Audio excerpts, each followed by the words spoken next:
Who is the best Reinders replacement, and when should you play the wildcard if you've still got it? The FPL experts are revealing their team ahead of FPL Gameweek 11 and the all-important deal sheet. Help me get this one to 500 likes and subscribe to the channel. Let's get into it. Starting off with how the experts fared in Game Week 10 then, they finished on 78 points with a third consecutive green arrow, up to 800k overall. A good week for the defence with clean sheets from Sanchez, Timber and new transfer in Gabriel for a 12-pointer. We did sell him Virgil van Dijk for him though, who also scored. A blank from Van de Ven with 6 points from Chris Richards on the bench did her. Into the midfield, the 1-pointer from Reinders sees him as a priority sell.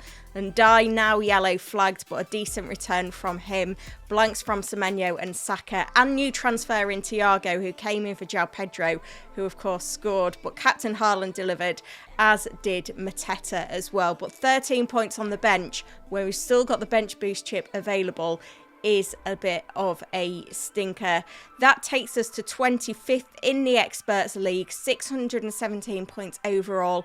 Are you beating the Experts team? Would you make this top 10? Well, we see Mahmoud Al-Zubi still in top spot. He's 15k in the world, rocking a triple Arsenal defence, which is delivering week in, week out.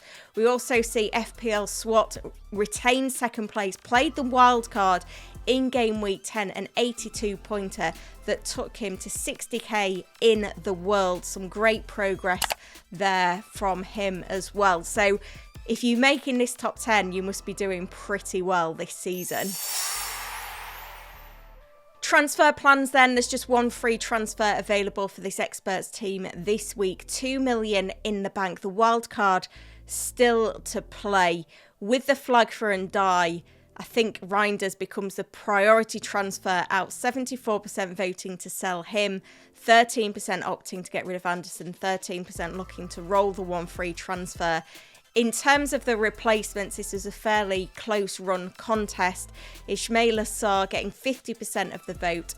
Enzo Fernandez getting 37% of the vote. Now, when we look at these two, it's Enzo who's been more prolific this season. Both got great fixtures. You look at Chelsea, Wolves at home, Burnley away and Leeds away in the next 4 game weeks. Sarr has played less minutes. He's got Brighton at home, Wolves away, Manchester United at home and Burnley away in the next 4.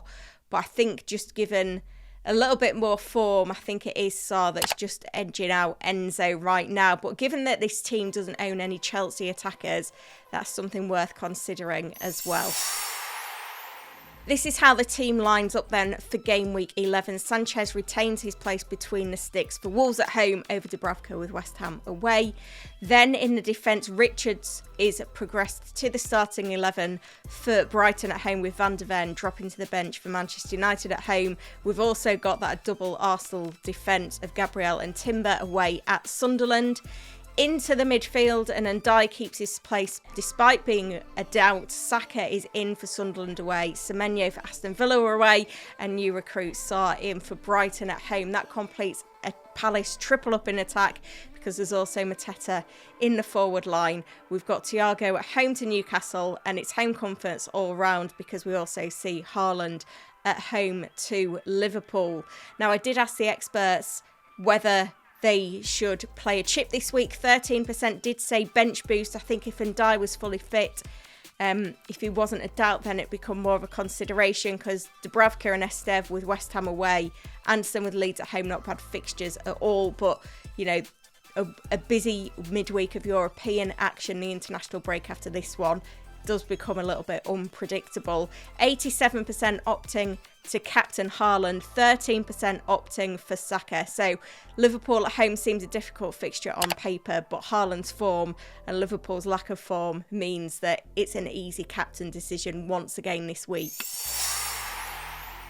Looking at the deal sheet then, and on the buy list, top of the chart is Ismaila Sarr. I think Crystal Palace have the form and the fixtures. Sarr, I think both of his goals have come at home this season. We also need to to bear in mind that they're unbeaten at home as well. I think now is a very good time to buy with those upcoming fixtures.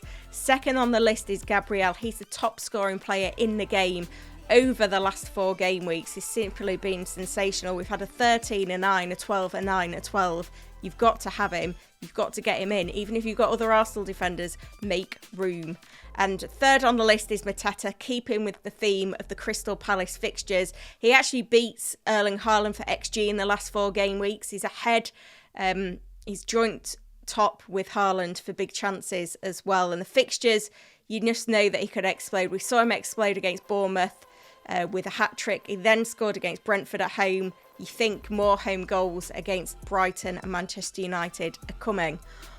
On the monitor list, we've got Liverpool's Cody Gakpo. I think Liverpool, given that they got that win against Aston Villa, given that they've got some good fixtures coming up, following City after the international break, it's Forest at home, West Ham away, Sunderland at home, Leeds away. He could quickly become the best route into the Liverpool attack. Obviously, he's got a couple of goals in the last 4 game weeks, which helps. Now is not a week to buy, but a 7.6 million, if you can go for him over Salah, that's quite a saving. Also on the monitor list is Declan Rice, who just so happens to be Arsenal's best attacking player this season. He obviously banged in the last few game weeks. He's actually got 2 goals, 2 assists in the last 5.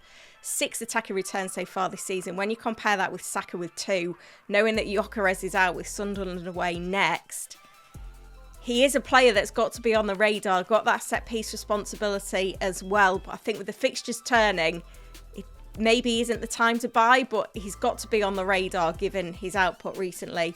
And we've also got Brentford's Thiago, who obviously the experts bought last week. Newcastle home this week, then it's Brighton away and Burnley at home. So potentially a good entry point coming soon. Obviously got 4 goals in the last 5 game weeks, but maybe not as bullish. I think he was among the most transferred in last week. I think Mateta's easily going to beat him in the next few game weeks. Then on to the sell list. We heard reported from The Athletic that Gyökeres is going to be out until after the international break with a muscle injury. Obviously got a goal in game week 10 that takes him up for 4 for the season. But with Arsenal's fixtures changing come game week 12, I think now's absolutely the time to sell. Reinders obviously found himself benched in game week 10, only played 17 minutes against Bournemouth. You look at the fixtures, Liverpool at home, Newcastle away next. Now feels like the time to sell. Also on the sell list is Van de Ven. I did poll the experts on Tuesday before Spurs Champions League game. Obviously got that brace against Everton, got that remarkable goal in the Champions League as well, but had a bit of attitude coming off against Chelsea, and I think maybe the fact that he had that attitude is a concern towards the manager Thomas Frank. Also, it's Manchester United at home, Arsenal away, Newcastle away in the next 4 game weeks, so the clean sheet potential doesn't look that high. But, you know, he scored 4 goals. He's scored 3 Premier League goals. He obviously got that one in the Champions League as well. I feel a bit nervous that the experts have benched him in their team this week, so maybe he is one that we need to hold for a little bit longer because he remains great value as well.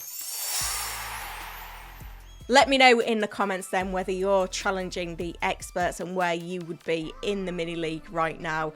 Hit that like button and subscribe to the channel, and also hit the notify button, and that will let you know whenever I am streaming live. Thank you for watching.